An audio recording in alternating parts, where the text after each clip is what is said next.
In this lesson, we're going to look at real-world situations and come up with an equation that's exponential to represent it. So as a reminder, an exponential graph can be increasing or it can be decreasing. Remember that we read graphs from left to right. So we look at this one and it's going uphill or increasing, and this one's going downhill. And whether it's increasing or it's decreasing depends on its base. So if an exponential function looks like this, there's a very basic exponential function. The B stands for the base. We know this is exponential because our variable x is in the exponent. If the base is bigger than 1, it's going to increase. So this is going to happen, this guy here is going to happen when the base is bigger than 1.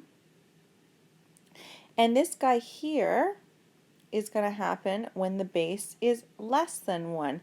But an exponential graph, the base cannot be negative. It's not an equation that has a negative base is no longer exponential. So the base also has to be bigger than 0 but less than 1. So an example would be 0.5 or 0.3, anything less than 1 that's still positive.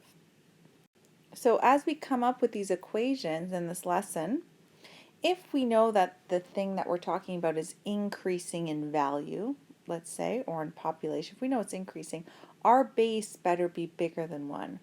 And if the thing that we're trying to represent is decreasing, then we have to make sure that our base is in between 0 and 1. So we're going to look at a bunch of different situations. We're going to try to come up with an equation that can help us represent the situation. So here's the first example. A population of a colony of cells is growing so that it will double every hour. In order to come up with an equation for this, we need to know how many cells there are to start, and it actually tells us that in the part B here. So that was just an error on my part. So this is all the information that we need. A population of cells is growing so that it doubles every hour, and the colony starts off with 10 cells. So to come up with an equation for this, one way to do that is to start with a t-table. And let's start working with these numbers so that we can figure out what the relationship is between hours and population. So those are the two things that we are going to take a look at. So I'm going to put hours here, and I'm going to put population here. So let's start with hour 0. What's the population of cells in hour 0? Well, it's 10. It says it starts off with 10 cells. So we know at 0 hours, the answer we should get is 10. How about after 1 hour, what happens? Well, the population doubles. So we're going to put 20. 10 times 2 is 20. How do we come up with that? Well, we just did 10 times 2, just like we said. How about 2 hours? How many cells would there be? Well, it would be 10 times 2 is 20, times another 2 would be 40. How did we come up with that? Remember, we're trying to come up with an equation. That's why I'm writing it out sort of long ways. We did 10, times it by 2, and then times it by 2 again. Is there a more concise way that we can write that? Yes, 2 squared. We can just change this. Sorry, we can just change 2 times 2 to 2 squared. So we can rewrite this as 10 times 2 squared, 2 times. 2 times 2, 2 times. Okay, so let's do hour 3. What would that be? Well, it would be double. So multiplying 2 by 10, 20, times 2 again, 40, times 2, it'd be 80. How did we come up with that? Well, we did 10, and then we multiplied by 2, 1, 2, 3 times. So it'd be 2, 3 times. So as soon as you start to see a pattern, and you feel like you understand the relationship between hours and population, how we could come up with it, then we're ready to go ahead and write an equation. If you still don't understand it, then you're going to go to hour 4 and hour 5. But as soon as you start to see a pattern, we're good to go. So let's make an equation for the population. So it asks us to use P for population, and it asks us to use N for hours. So that's what we're going to do then. So the population is equal to, what is the equation here? So it definitely starts with 10, and we're definitely multiplying by 2. The question is how many times? So we're going to do 10 times 2.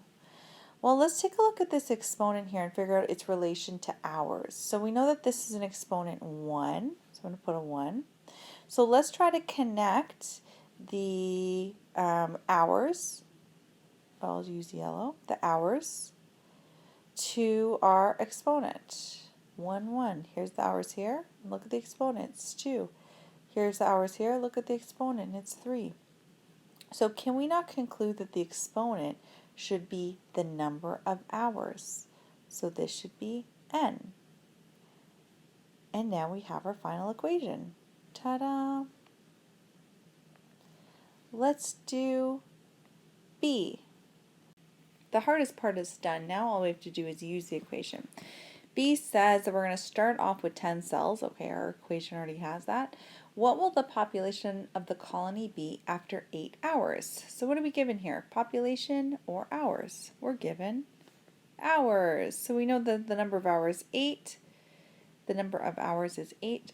What is the population? So here we go. Start with our formula. Instead of n, we're going to write 8. And our final answer is 2,560.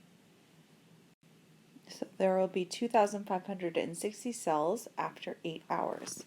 So just as a reminder, what makes this an exponential equation? Well, the exponent is a letter. So we'll notice that any real world pattern where we can find the next number by multiplying, that's when it's going to be an exponential relation. All of these answers here, 10, 20, 40, 80, they're all related through multiplication. Let's go through another example. So this one says that a pair of Jordans were purchased in the year 2020 for $160. Come up with an equation to represent the value of the shoes after T years. So we know we're looking at value and time. So let's go ahead and write that in our T table, and we know we're coming up with an equation. So we're going to use V for value, it says, and we're going to use for time, we are going to use T. Okay, so what else do we know?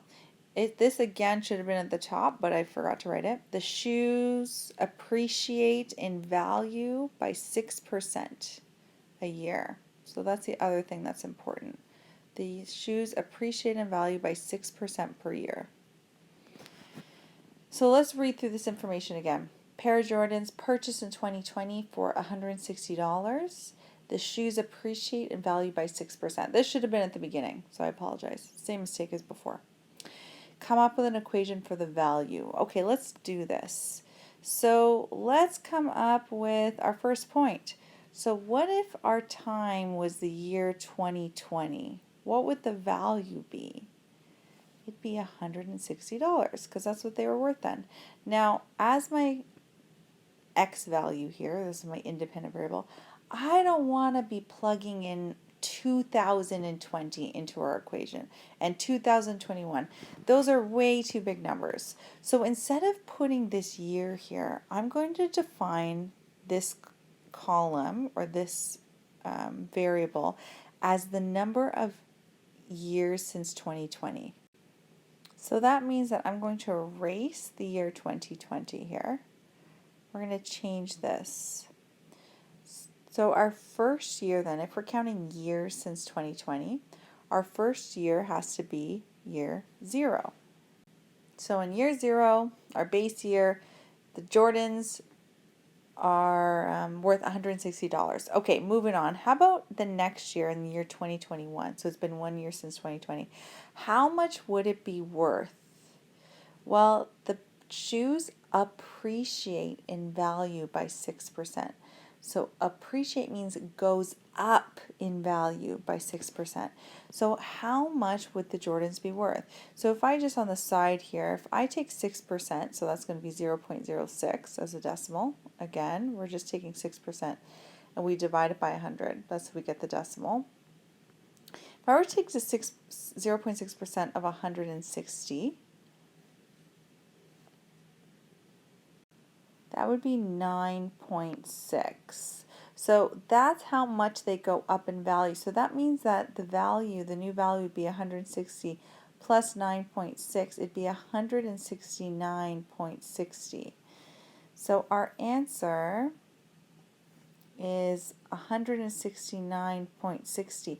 I'm leaving a blank here because I have to figure out what we're actually multiplying by. So we came up with this number by not multiplying. Well, we did multiply here, but then we did a bunch of things here. There must be something that I can multiply 160 by directly to get 169. What is that number? 160 times something makes 169. What's that something? If you can't find it, use division. Take 169 and divide it by 160. 169 and divide it by 160. What do you get? You get 1.06. So to get from 160 to 169, all we have to do is multiply by 1.06. So far our equation is we start at 160 and we multiply by 1.06. Why does this work?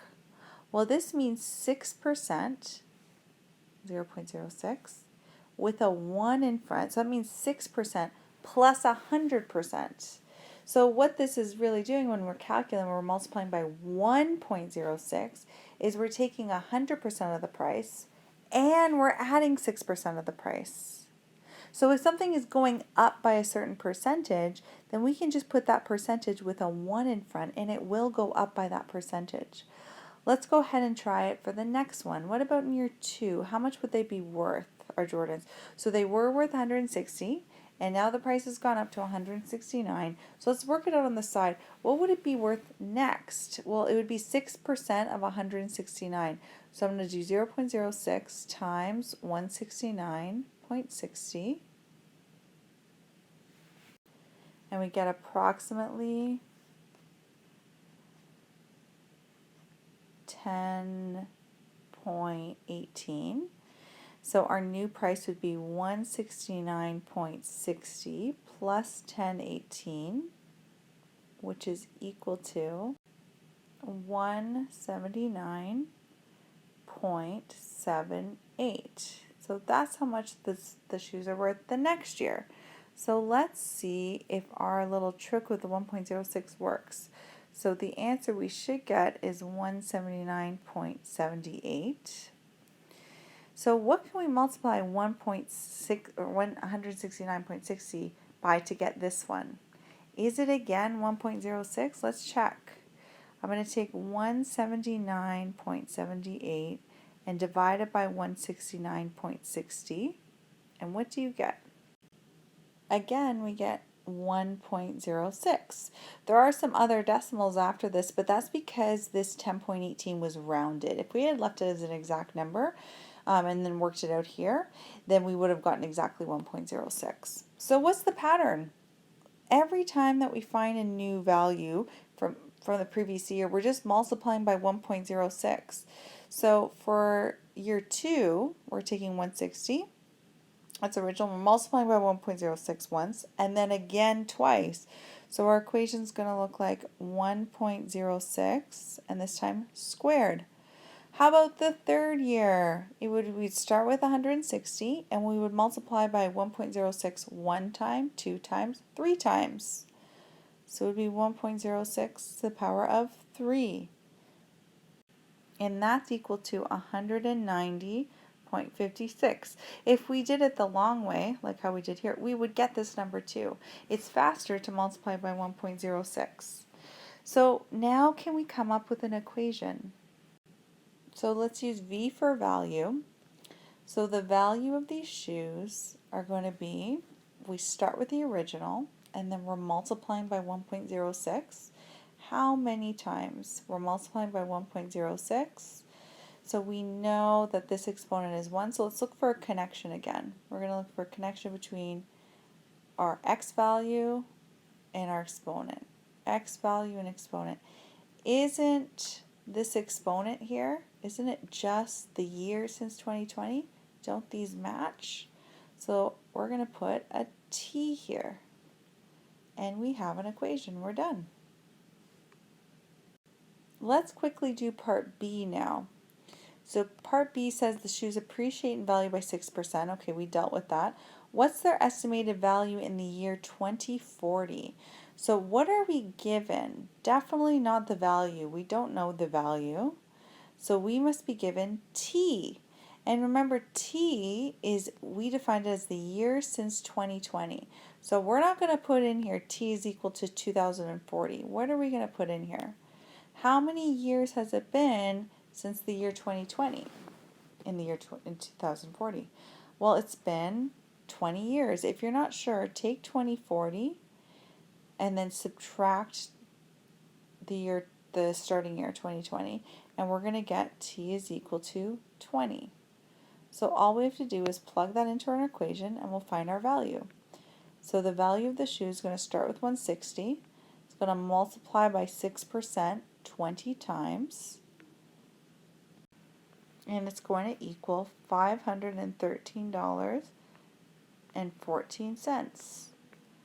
So this is what the Jordans will be worth in 20 years. Now we should be getting the hang of coming up with these exponential equations to represent situations. So let's try two more.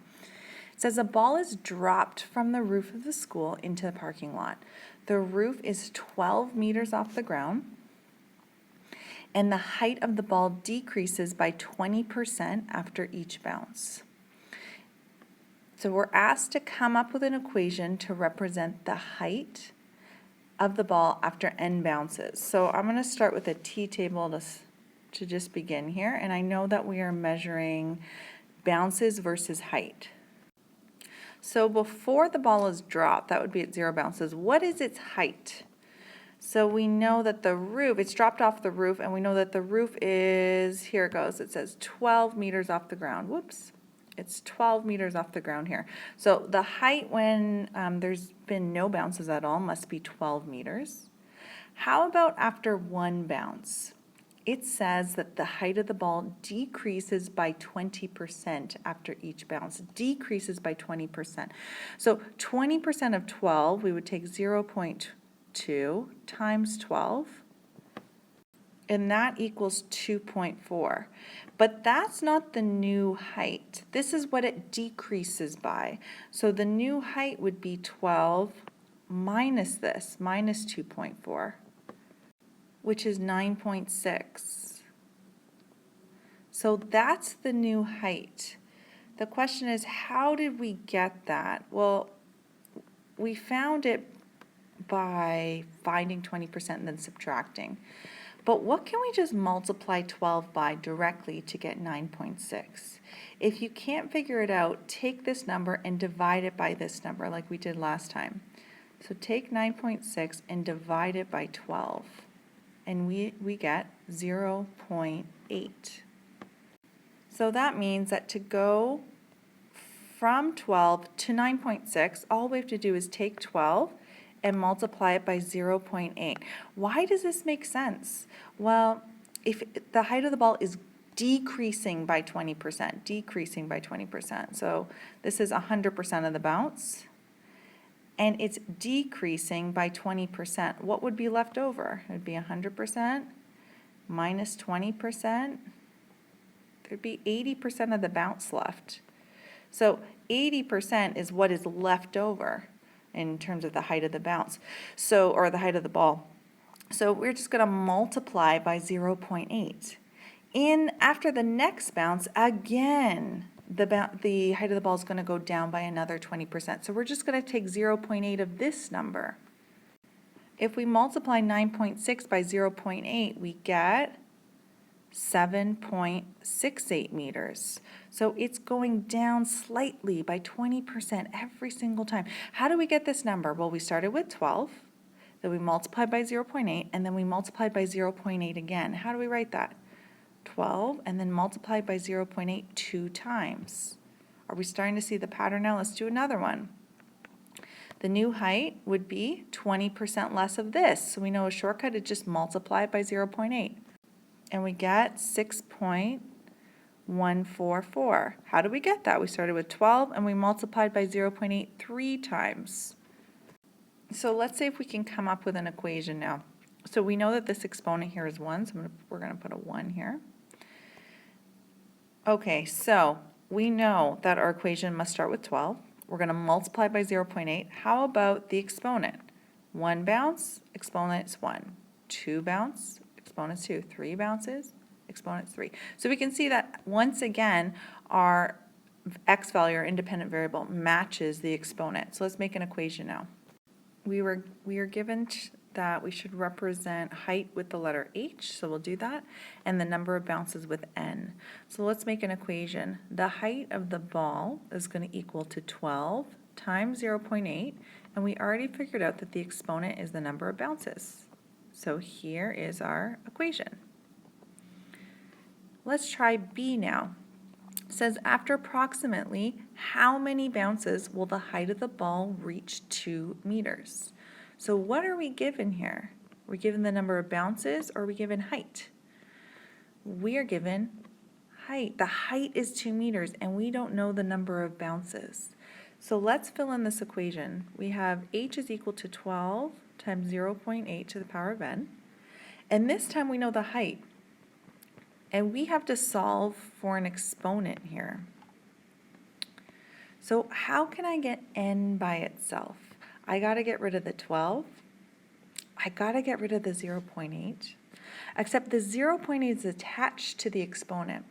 So we can get rid of the 12. This is just times 12. Note that we cannot multiply these. We cannot multiply these because BEDMAS says we have to deal with exponents before multiplication. So we don't know what this exponent is. So I cannot multiply these two terms then without knowing what this exponent is. So all I can do is get rid of this 12 by dividing by 12. So that's what I'm going to do. I'm going to divide by 12 on both sides.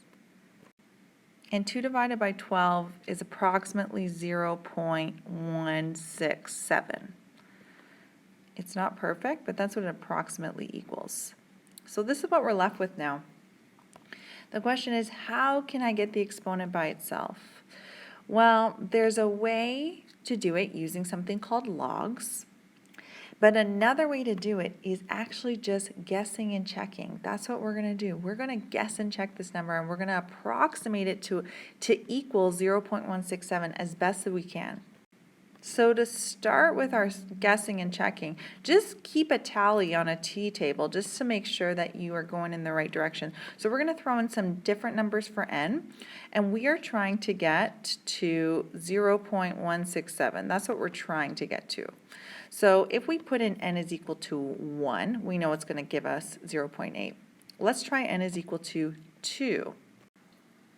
When we put in 0.8 to the power of 2, we get 0.64. We still need to go smaller. We're trying to get to 0.167 approximately. So let's try, what about when n is 4?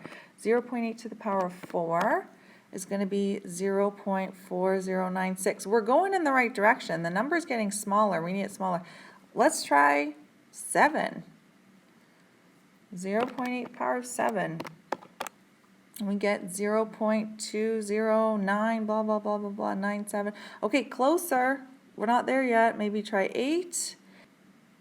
0.8 to the power of 8 ends up being 0.16777. So it's like 0.168. We are not going to get a perfect answer, but this is pretty darn close. So we're going to keep this as our answer. So it's a little bit annoying to solve for an exponent. It's not the only way to do it, but it's the only other way to do it is with logs. We can talk about that in class a little bit, but logs aren't covered in this class, so we're going to just use guess and check. So what was the question asking? The question was asking, after how many bounces will the height of the ball reach 2 meters? So we started with this equation, we plugged in 2, and then we solved it, and we got an answer of 8. So that means that after approximately 8 bounces, the height of the ball will reach 2 meters. We can check to make sure that we do in fact have the right answer by putting 8 back into our equation here. If we put 12 times 0.8 to the power of 8, it does approximately equal 2. It's not perfect, but it's approximate. Also, just a side note, when you're trying this on your own, rarely does this work out so nicely. Rarely does a whole number make us so close to the answer that we're looking for. So sometimes we need to try a decimal. So if 8 was too small and 9 was too big, for example, we might have to try 8.5 or 8.3. It doesn't have to be perfect as long as we're somewhat close to our answer. We're fine. Let's try one last example. Caffeine has a half-life of approximately 5 hours. A half-life is a common term in biology that means if the amount of time it takes a quantity or some substance to reduce to half the original amount. So there shouldn't be an if there. I don't know why if. So let's explain this in English. Half-life is the amount of time it takes for something to be reduced to half of its original amount.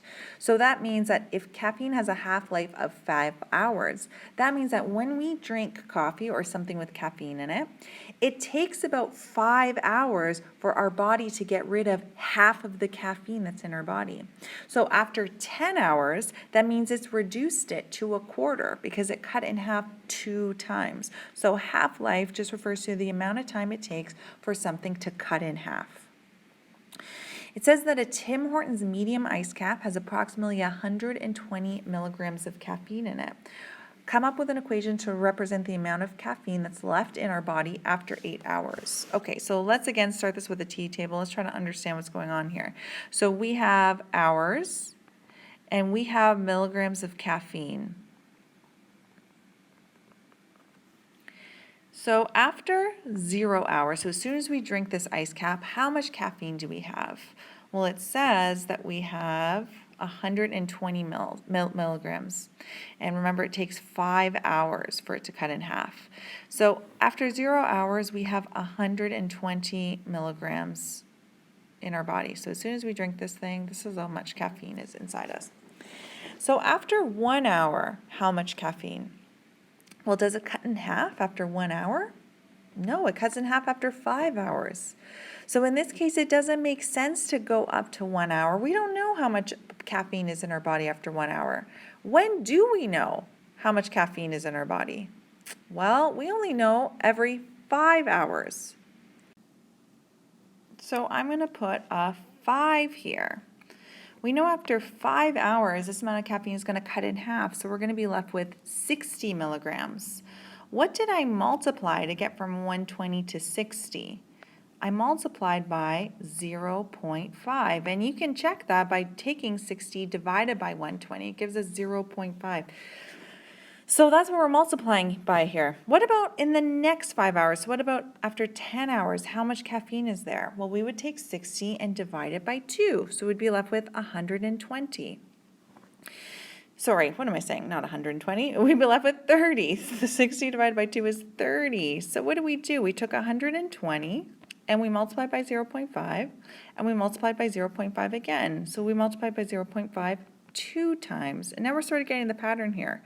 What about after 15 hours? We're dividing by 2 again. We should get 15. So we're taking 120 and we're multiplying by 0.5 3 times. So now we can make ourselves an equation. So the amount of caffeine, we were told to use the letter A, and for number of hours, H. So let's go ahead and do that. The amount of caffeine that's left in our body is going to be 120 times 0.5, but what's the exponent going to be?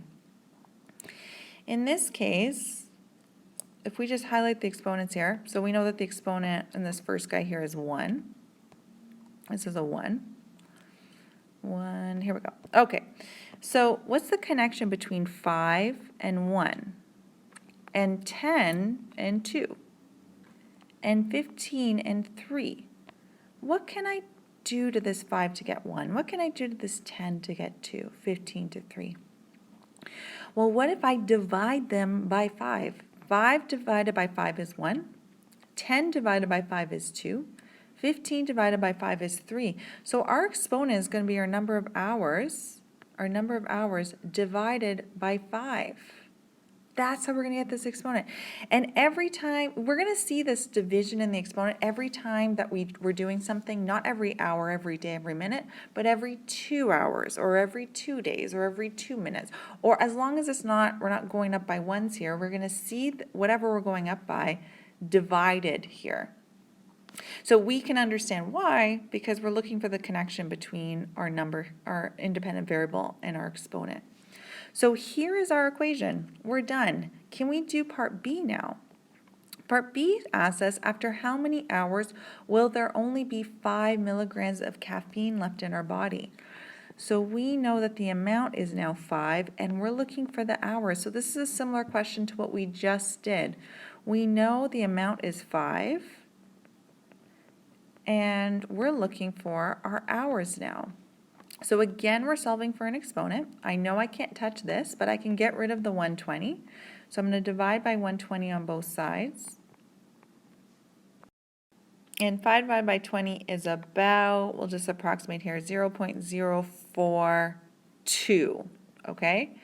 So again, we got to do some guessing and checking. So I'm going to do a quick substitution here. So when we're guessing and checking here, I'm going to change this to, I'm just going to do a quick substitution. 0.42 is equal to 0.5.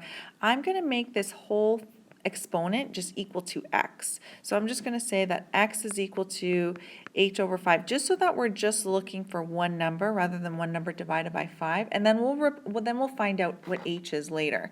So I'm just going to do a quick t-table for our guess and check. So we're going to put in different x's so that we are looking for the answer of 0.042. So we can start with 2, we can put 0.5 squared. What's that going to be? 0.25, way too big. We got to go much smaller. So let's try 4. If we put 0.5 to the power of 4, we get 0.0625. Okay, still a little too big, so let's try 5. If we put 0.5 to the power of 5, we get 0.031125. Okay, so here 0.4, when we plug in 4, we get a number that's too big. We got this guy. When we put in 5, we get a number that's too small. So let's squeeze this in here, and let's try 4.5. If we put 0.5 to the power of 4.5 into the calculator, we get 0.0442. Okay, is it perfectly this answer? No, but it's like so close, 0.44, 0.42. This is completely acceptable. So here is what we're going to write as our solution. So, let's just zoom this in a bit more. Okay. So what we just found was that our x value is 4.5. Okay, so we actually just found this exponent right here, but we know that the exponent is actually h over 5. So we just found this guy, but we have to figure out what h is because it's being divided by 5.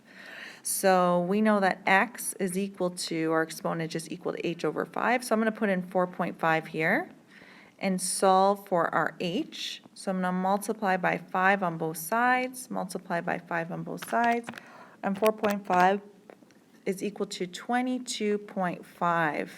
So that's the number of hours it will take for the amount of caffeine to be left in our body will be 5 milligrams. So if we put in 22.5 into our original equation, feels like forever ago we made this original equation, but if we put this in to here, we do 120 times 0.5 to the power of 22.5 divided by 5, we will get approximately 5 milligrams.